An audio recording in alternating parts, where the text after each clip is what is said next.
Hello, and welcome back to Off the Deaton Path. I'm your host, Stan Deaton with the Georgia Historical Society, and we welcome you to this podcast for the week of December 4th, 2025. We are once again recording this week from the Making a List and Checking It Twice department here at the Georgia Historical Society, and even though we're in December, this is still not a podcast about Christmas. You may recall 3 months ago, on September 11th, I recorded a podcast about Dan Pelzer, the remarkable man who died on July 1st, 2025, in Columbus, Ohio, at age 92. Dan had kept a list of all the books he read, 3,599 of them, from 1962 to 2023, across 62 years inclusive. When he died, his children wanted to print the list and hand it out to those who attended the funeral, but it would have been well over 100 pages long. Instead, they put it all online at whatdanread.com. If you go there, it's what-dan-read.com. And the story, as I mentioned in the original podcast, has since gone viral, picked up by national media everywhere, including the Washington Post, the New York Times, Smithsonian Magazine, National Public Radio, the CBS Evening News, among many, many others. Now, as a lifelong reader and keeper myself of a book reading list, I was really intrigued by this story and by Dan Pelzer's list. As I said, many people sent me this story, sent me links to it. They knew I would be interested in it, and I was. I downloaded his list from the Columbus Public Library site, which had posted his list, and from which, incidentally, Dan checked out nearly every book on his list. I was deeply interested in what he read, and he seemingly read everything across so many genres: fiction, nonfiction, philosophy, biography, history, religion, science, mysteries. In particular, in that first podcast, I did a deep dive on the history titles that Dan read, and they were many. This was a very substantial and very impressive list. His list, of course, has gone on to inspire readers and, quite frankly, non-readers all over the world to read more, to dig into his lists, to find something good to read. It's been a really remarkable story. Now, you can see Dan's original list in his handwriting at the website I mentioned, what-dan-read.com. And you can go to columbuslibrary.org and download a searchable PDF of the list, which comes out to almost 100 printed pages. I also encourage you, by the way, to follow What Dan Read on Instagram. There's a lot of great content there. So, of course, I recorded the podcast and I received some great feedback. And then on September 30th, I received an email with the subject line, "Hello from Dan Pelzer's daughter." And to be perfectly honest, I was a little nervous at first because I thought, oh man, I hope I did justice to her dad. And I hope that my enthusiasm and, quite frankly, my awe at what he was able to read came through. I hope I didn't say something really stupid and wrong. Well, I needn't have worried. Here's part of what Marci Pelzer wrote. She said, quote, "I discovered your podcast about my dad last week, and I had to reach out and tell you how much it meant to my brother and me. With all this amazing media we have had about the book list, nobody has gone as deep about the actual book selections or done the level of analysis that you did. I had never heard of many of the history authors you cited and was fascinated to learn about them all. It was so much fun to think about the reading gap you cited in 1971, which I had never noticed. You speculated illness or change in job. I think the big life event was his wedding to my mom on November 24th, 1971. She went on to say, I look forward to digging into more of your podcast. I'm giving you a shout out on the What Dan Read Instagram this week, and I hope it brings you a few more listeners." Well, needless to say, I was thrilled to hear from her and happy to hear that she and her brother were pleased with the podcast. And I'm excited to welcome Marci Pelzer as my guest on the podcast to tell us more about her remarkable father, Dan Pelzer, his list, his reading habits, and much, much more. My conversation with Marci Pelzer begins now. Marci Pelzer, welcome to our podcast. Thanks for having me today. You were so gracious to reach out and send me a note that you had heard the podcast that I recorded about your dad a few weeks ago and his list. It was a very nice note. And so for our listeners, you and I had a conversation in between those two events, and I invited you to come on here and talk about your dad and what this whole experience has been like for you, what it's been like for your brother, the media attention that you've gotten, the attention that you all have brought to reading books, which has been considerable. You've got a pretty robust and growing social media presence. So we can talk about any or all of this, but I guess the first question that I want to ask you is, when did you become aware of your dad's reading list? I became aware of my dad's reading list in 2006. He was already living in senior living. He had been retired for 6 years. And as we often did, we were having a conversation about which books he was reading and what I was reading.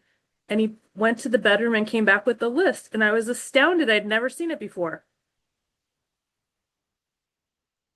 And so he'd been keeping it at that point for roughly 44 years, and you were not aware of it.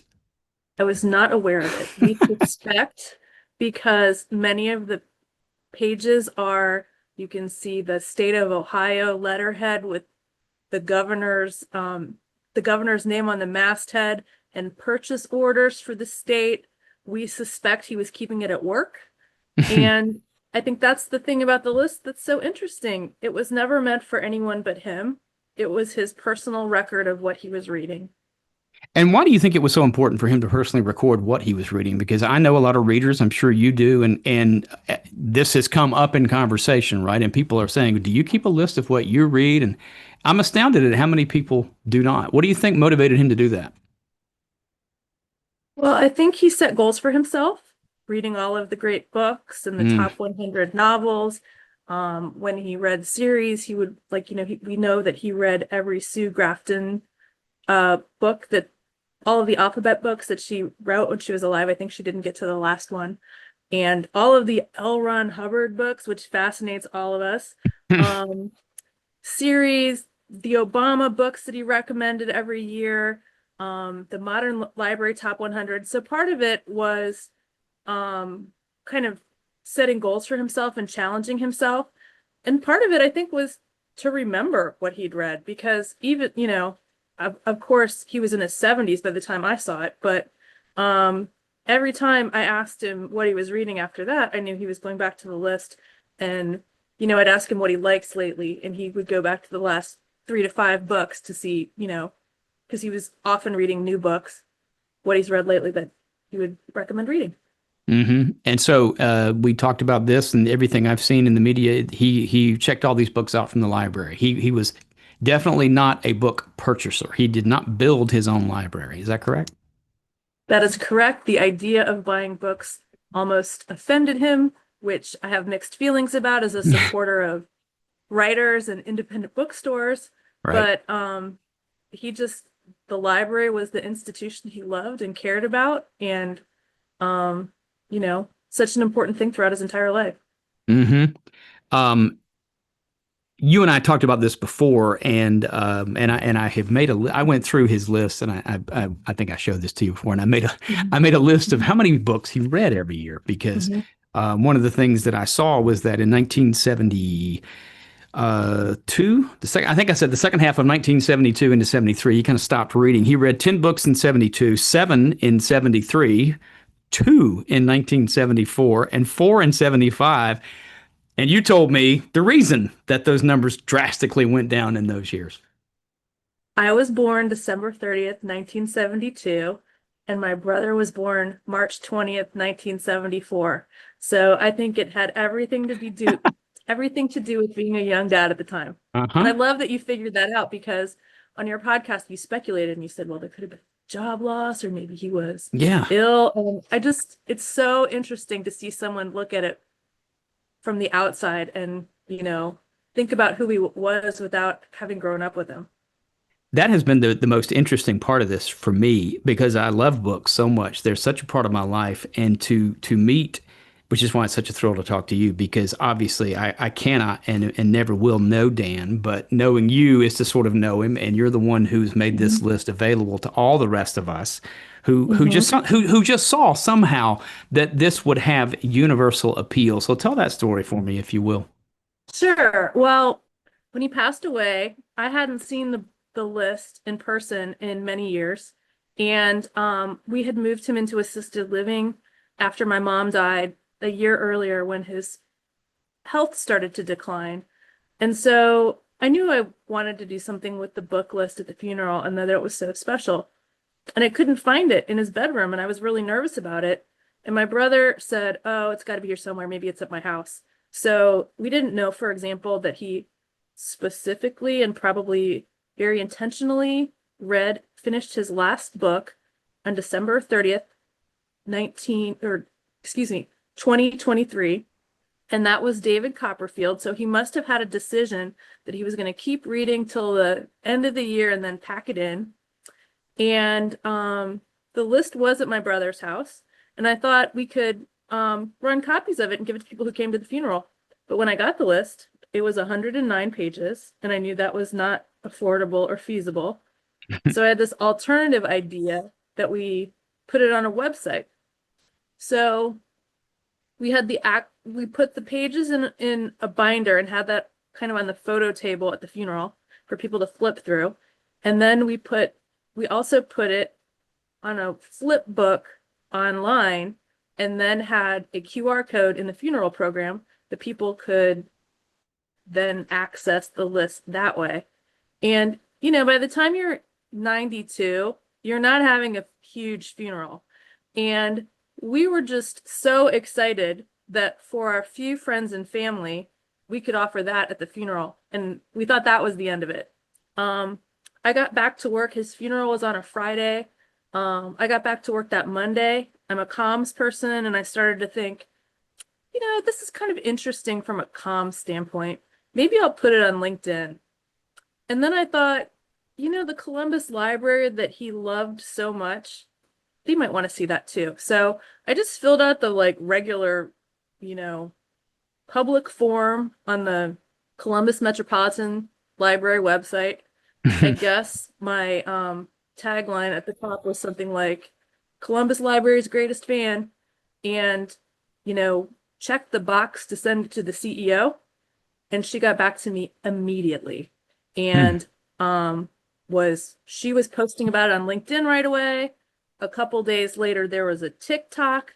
The TikTok got millions of followers, millions of hits, that is. And then we started to see the first of the media hits, which was people.com. And we were just astounded. I thought, oh, maybe with this TikTok, maybe someday I'll get to talk to a really niche podcast about books. That would be really neat to go back and tell my friends and family. But we never expected it to blow up like this. And it's really a credit to the just ingenuity of the Columbus Metropolitan staff and researchers and publicists and marketers. They immediately went to work taking that handwritten list, using AI, making a searchable database. So anyone who goes to the Columbus Metropolitan Library's website can search for his books. And then they also posted a spreadsheet that you can download on your computer, search by author. I mean, if Dan could have only gone back and seen, did he know that he read more Paul Strathern books than anyone else? Or Yeah. exactly how many Grisham books he read? I mean, it's just fascinating. Even as you pointed out, the books he accidentally read 2 and 3 times because it's a 60-year reading journey. Yeah. And, we all forget. Yeah. Well, and what he did read again is still astounding because they didn't get any easier to read the second time. I mean, again, as I said in my podcast, this is no slouch. He's reading very serious books. The only person I've ever known who read all 10 volumes of The Study of History by H.G. Wells, and you've told me he didn't skim, right? He was not a speed reader. Yeah. He and he approached difficult reading he was very honest about what he was finding challenging and books that he thought were a slog. And I just think that's so relatable because I think a lot of people like to, there's a performative, pretentious aspect to some people, talking about reading great books. And those are personal challenges with him. He'd want to talk to you about what you're reading. He'd want a recommendation. And then, he would want to talk about Stephen King and John Grisham as much as he would want to talk about H.G. Wells and David It, Marinus or whatever. yeah. I noted that, he read a lot of really tough philosophy. And I'm sure that he Hmm. had to probably grapple with some of that because he did seem to be, he didn't just read for the sake of saying, I can write this book on my list. He was genuinely interested in learning what that Yes. author, I mean, there's so many books, as I pointed out, that of philosophy. I mean, this is a Hmm. man who was on a journey to understand the Hmm. world around him and the people around him. And he read difficult things and he didn't just read it fast. No. So, but he didn't, I guess I'm asking you. He did not sit down and go, "Well, kids, today I finished Socrates, and now you're going to listen to me talk about him for an hour." He didn't do that. I assume he just internally applied those lessons that he learned. He internally applied those lessons, and it was fun to ask him about history Mm-hmm. because he knew so much about history. That was always fascinating. Like, you could be writing a paper for school and he could give you all the background you needed. Because, of course, back then we weren't going online to do our research. It was all books and papers and what to pull out of the library. So he was great for that. And, his faith was so important to him that he Mm-hmm. always had lessons about religion and things like that to talk about. Like, that was definitely something he wanted. He wanted to talk about his faith with us, but I don't remember ever talking about philosophy with him very much. Mm-hmm. I remember talking about popular fiction. My brother would talk to him about the sports books and different things. So Yeah, and it seemed like he also read things that probably challenged his beliefs. He absolutely. and I don't know if he talked about that, but he and I mentioned this in the original podcast that a lot of my colleagues and people said, he must have just been this amazing introvert. He must have just done nothing. But everything, all the external evidence pointed to the fact that he wasn't. And you confirmed to me when we spoke, he was not, right? He was very outgoing. Yeah, he was outgoing. He loved to tell it. He was a big joke teller. Um, he had these, he always had these ideas for, like one time at the retirement home, he decided he wanted to throw a party and he wanted to get a $10 bottle of wine, a $20 bottle of wine, and a $30 bottle of wine to see if people could tell the difference. And I remember seeing him. I mean, that sounds sort of like a fun party, Dad, but that's not really how wine works. It's not just by directly by price, but that's kind of cool. Hmm. Or we've been talking about this week, he had a arcade game competition going with my brother when he was little, where they had a 7 game tournament for this video game called Gorf, if you remember it from the 80s. Mm. And he went to a trophy store and had a little trophy engraved with Snark of the Universe because that's what he decided the title was if you won this video game contest. So, I think the reading stimulated some creativity too, Hmm. Hmm. like Hmm. just ideas about fun things to do. Yeah. And you mentioned his faith was very important to him as Mhm. well. He was Mhm. active in his local Catholic church. I would imagine through most of that, as long as he could be, because he was physically able to move around. Oh, absolutely. In his younger years, he was a lector, and he was in various prayer groups and committees.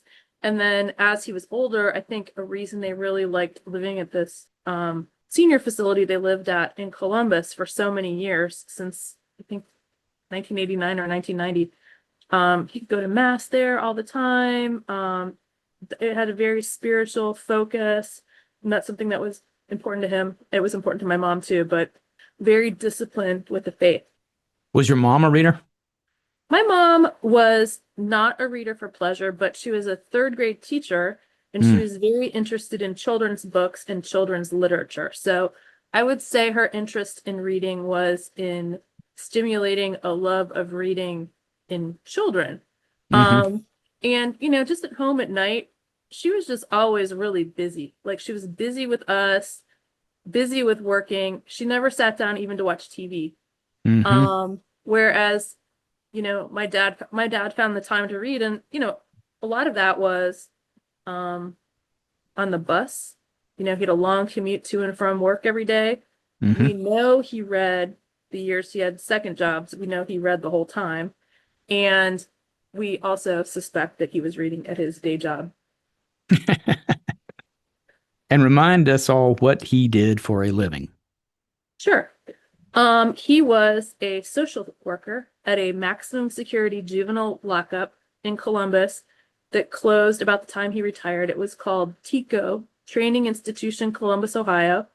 And it was kind of the most violent and most dangerous of um, those boys incarcerated in the state of Ohio. And he would help them with vocational things. He was their stand-in. He always had a crooked haircut because um the barber school, he went to the barber school every week so they could practice cutting hair. In the early years before they had the electric fence, if they escaped, he'd have to run after them on foot. And just trying to help them get their social security cards and their job training and on to a better life, hopefully. And that job did not make him a cynic about life. You told me it actually he never lost his empathy for those kids. He didn't, and it's very interesting because I've talked to two different reporters, one just today actually, who said they they really noticed the books he read professionally, that Hmm. he was really seeking to understand people who had been victims of trauma or abuse. And it's so interesting when you talk to someone who's looking at the list from the outside, because when I look at the list, I don't see that. But now I'll go back and look at that again. Yeah, yeah. There's quite a bit of that at one particular time in his life. Um, so you mentioned your mother and that she read. She was interested in stimulating reading. So did you and your brother? Or did you grow up as readers and remain readers? Well, I was the reader, Uh huh. and my brother was not. My brother had a very close bond with my dad. He was his caregiver till the end. They were very close, but it just wasn't over reading that they bonded over. For me, I was the reader. My dad used to take us to the library on Saturday mornings. The years my mom stayed at home, his job was to get us out of the house on Saturdays so she could have some peace and quiet. Mm, We'd go to the downtown library. We'd sit in a tree house they had in the children's area for hours reading books, and then we'd go visit my grandmother. I was what they called a volunteer at the library, so he'd drive me to do that.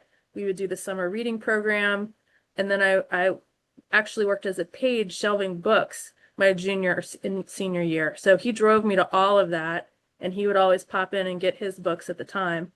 And I mean, there wasn't as much overlap in what we read until the final years. We had things that were more mutual interests.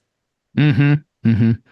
Um, I asked you before if he went in and just sort of perused the bestseller uh, aisle, or what's hot and what's new. And you said no. He always went in with a list. He knew what he wanted. Mhm. He knew what he wanted. He was getting it.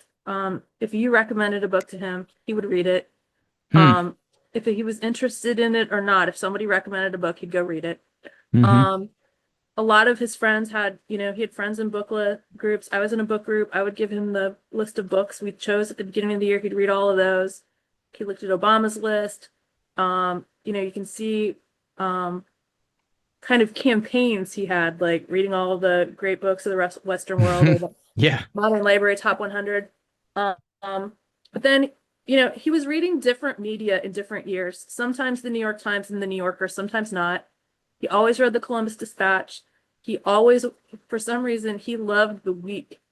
It was his favorite magazine.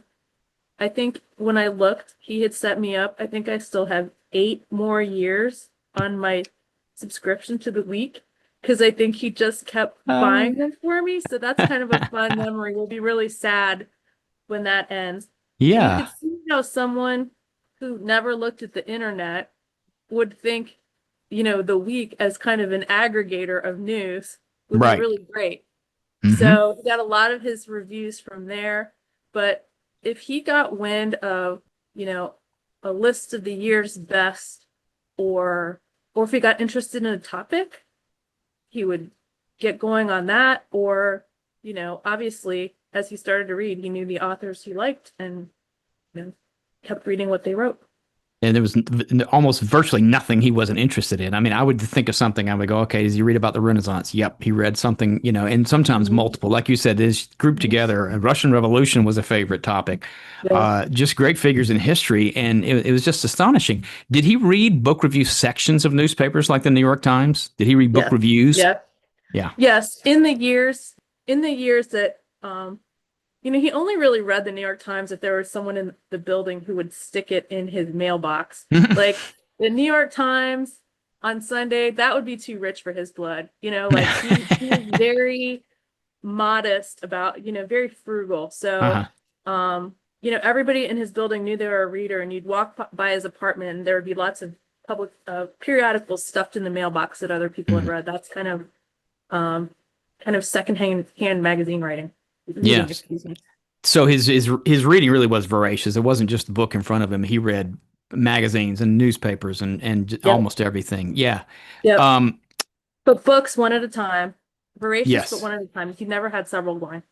Yeah. And I pondered about that as I looked through his list because, just some of the things that, he would finish reading on the same day, maybe three books. And I thought, well, maybe but maybe that's just when he Yeah. recorded them. Um, Hmm. so he obviously, as we pointed out, he's now, he is known as the reader, right? He's come to Hmm. everyone's attention as a guy who's just read thousands of books over all of those years. But did everybody know that while he was alive? I mean, you and your family did, but did his friends, did his associates, did everybody come over and go, "Oh, Dan's going to be reading. What's he reading? He's got his head stuck in a book." Was it widely known that he was this voracious reader through most of his life? I think it was widely known among friends who were also readers. Hmm. So, if people connected on books, if he had a friend that or a relative, like my Uncle Pat, my mom's brother, they always talked about books.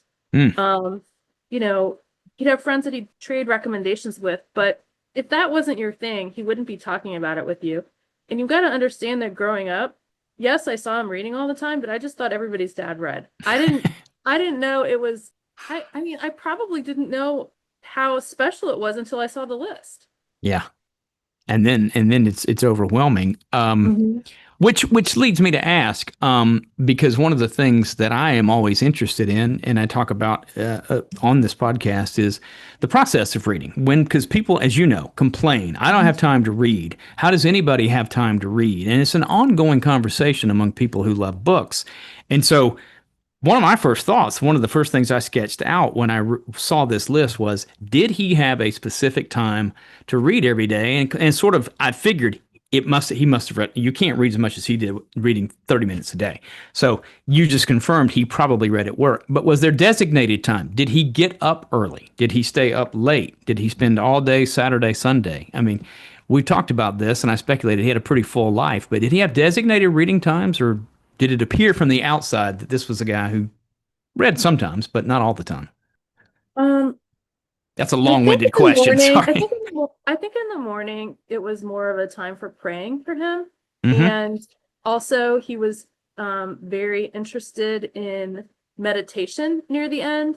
And especially I think there were 3 years when my mom lived in the nursing home on the property, and she was very upset about that, and just she was not in a good place, and he was first point of contact. So I think the meditation really helped him with that. Mm. And then the library, I think the books, I think helped him cope with the loneliness. So I think he read a lot during the day after he retired. But Hmm. I think during his working years, he read on the bus to and from work. That could probably be close to 2 hours a day. I Hmm. think he was reading at his day job sometimes. For several years, he had second jobs. The second jobs were all places he could read. They were like security gigs. And the other thing is we never take into consideration, I mean, he just was not a TV watcher. Mm. When we were growing up, the only show he loved to watch was, sometimes it was called At the Movies and sometimes it was called Sneak Previews. The old Siskel and Ebert. He never went to that. But what is that, like an hour a week on PBS? Yep. Yeah. Um, Yeah. and then in later years, he just um became really enamored with MSNBC. And when we moved him from when we moved him from the apartment to assisted living, he lost MSNBC. He had different cable news shows he was able to watch, different networks. And the last time he was in the hospital, he said to my brother, "Can you please see how we can get me MSNBC. MSNBC again? It's been so nice at the hospital." So yeah, he Wow. loved Rachel Maddow, loved her. Yeah. Say that again. That last part he loved too. Rachel Maddow, loved her. Oh yeah. Okay. Okay. That was one of the questions I had. Did he watch TV? And I suspected that he didn't. Again, reading that sheer number of books. Mhm. But did he go to the movies? What was it that attracted him to Siskel and Ebert's show? Or did you just like listening to them talk about movies? He's very seldom went to movies. I Yeah. remember, that like all of the books are little time capsules. I remember when we were growing up, he just loved that movie, My Dinner with Andre in the 80s. Remember that movie? That was just a Yeah. conversation. He loved that. I remember him taking us to all the big movies, like every other person my age, like the big event was when Star Wars came out. And I Hmm. remember him putting us in our footy pajamas and putting us in the car and popping up a big bowl of popcorn and going to see Star Wars with him. But it was only, a lot of the movie going was around, you know, major movie events for the family.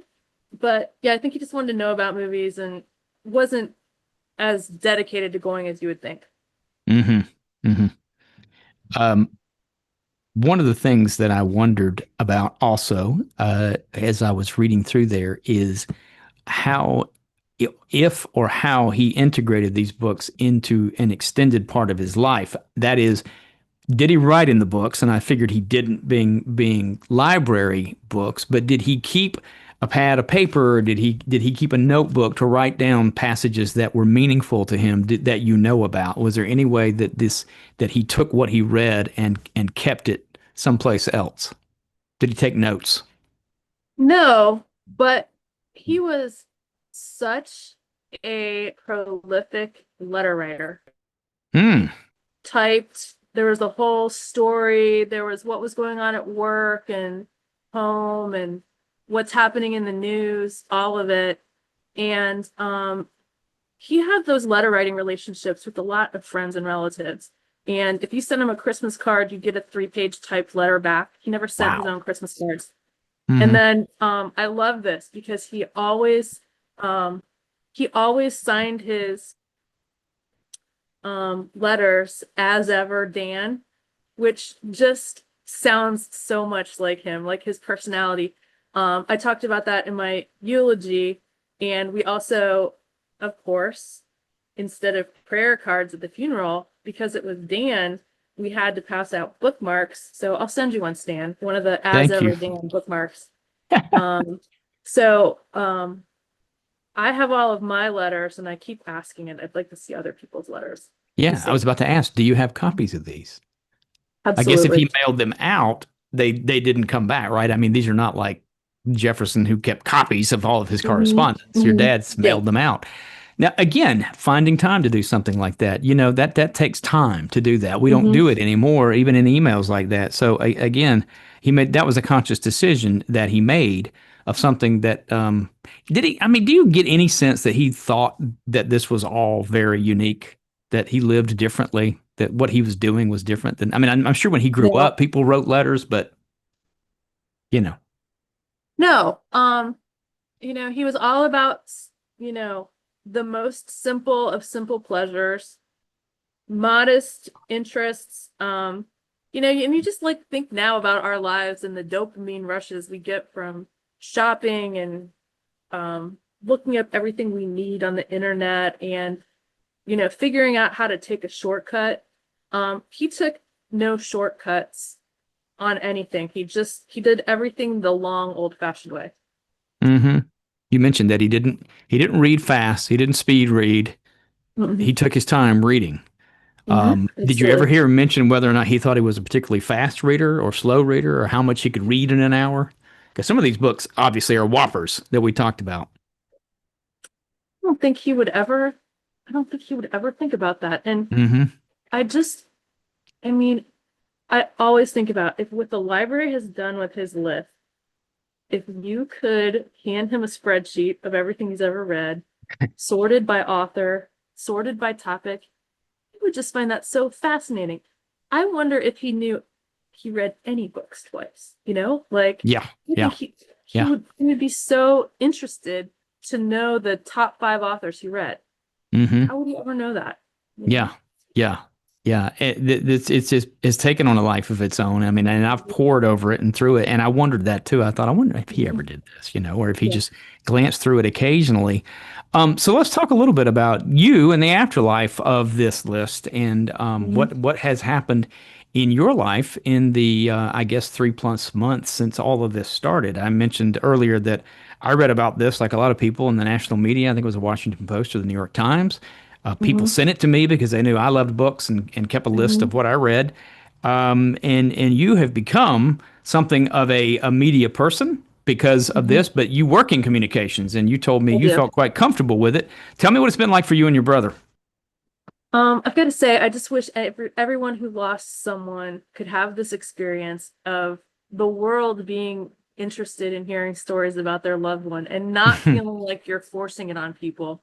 You know, I think the most satisfying thing has been the interest of young people, and Mm, that the people that think this list is cool, a lot of them are 20 somethings who go on TikTok and talk about what Dan was reading the day they were born, and that they want to read that too.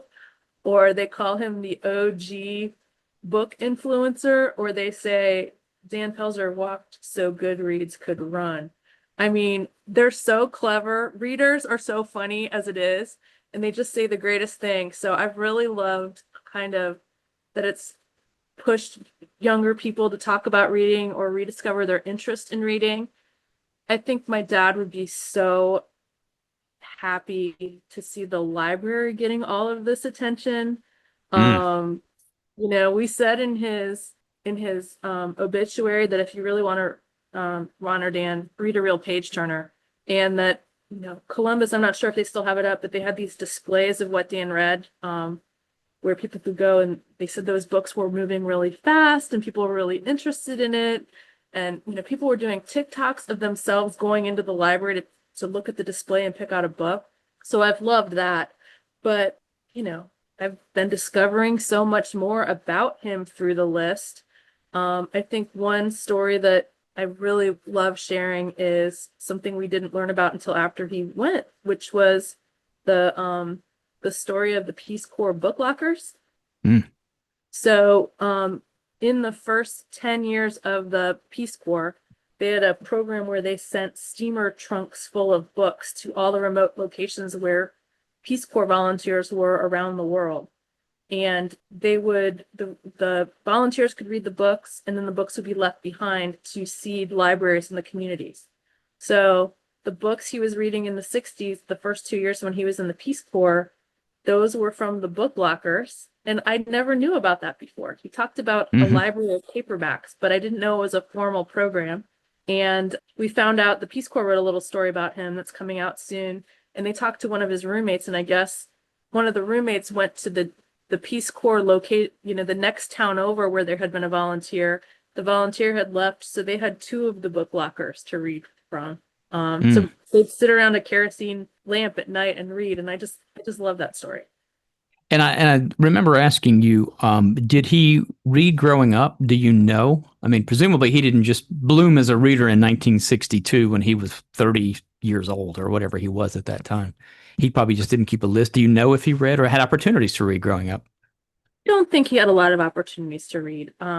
My cousin has told me that she doesn't think there were books in the house. Mm, He always talks about graduating second from the bottom of his class at Detroit Central Catholic Central, excuse me, high school. And I think that I think he was a late bloomer. And he went into the Marines on the GI Bill. And I think that's what stimulated his love of learning. I don't think he grew up reading. Hmm. And do you know if your mother knew about the list all those years? I mean, presume, but they just never mentioned it to you. No, I don't think my mom knew. In fact, the reason I think part of the reason that this is all happening and we can point to the history of it is because that day in 2006, when he showed me the list, and being a communications person, I said, "Oh my goodness, this would make, this is media catnip. A reporter would love this." And so my mom said, "How do we make it a story? Like, what do we do to get this in the media?" And so I said, "Oh, well, you should just call the Metro columnist for the Columbus Dispatch." And so he wrote this really beautiful story about my dad, where he talked about my dad told him that Ulysses was pure torture. And he talked about when my dad was a security guard at the Marriott in Columbus, he would walk the cocktail waitresses out to their cars from Tulip's Cocktail Lounge when it closed at 2 in the morning. And then he'd go back inside and he'd pick up James Michener. And all of a sudden he was in the South Pacific. And I don't think it just tracked with anybody that he had this 40-year list at the time. Hmm. So, my parents weren't movers and shakers. So I think being in the paper was so much fun for him. And that story was so well done. I wish Mike Harden was still alive to see, I think, what he spurred. And it's Hmm. also really special, that story. It's the only picture of him ever with his book list in that story. Wow. And it's interesting, isn't it? Because that was right before social media. And so even though there was a story about him and his list, at that time it didn't gain the kind of traction that it could now because of the proliferation of social media in our lives, particularly amongst younger people. And speaking of that, you, I think, administer the Instagram page, right? I do. And what's it called? It's called What Dan Read. Hmm. And I just wanted to have kind of a clearinghouse where people could go for, the whole story about my dad. And, today's Halloween, and we have a bunch of spooky books from the list that he read, and, stories about growing up and artifacts that we found after he left. And also, we've received such great, interesting, fascinating media coverage that wanted to have that all in one place. Because, we hear some crazy news story, wonderful news story every day. There's a publication in Asia that wrote a story about him, and the purpose of the story was the publication is for language learners, like ESL people. And so it has a discussion questions about Dan.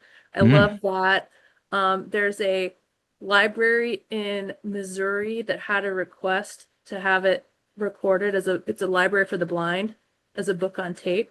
So you can go to this library and listen to the whole list. Oh, So wow. Wow. something fun like that happens every few days. And Yeah. so that's why I'm really excited about people checking out the Instagram because, um, you know, lots of stories moving forward. Yeah. And yeah. Go ahead. as you and I discussed, I would love to write a memoir. So I would Mm. love to tell the story of the life he lived through the books he read. So stay tuned about that.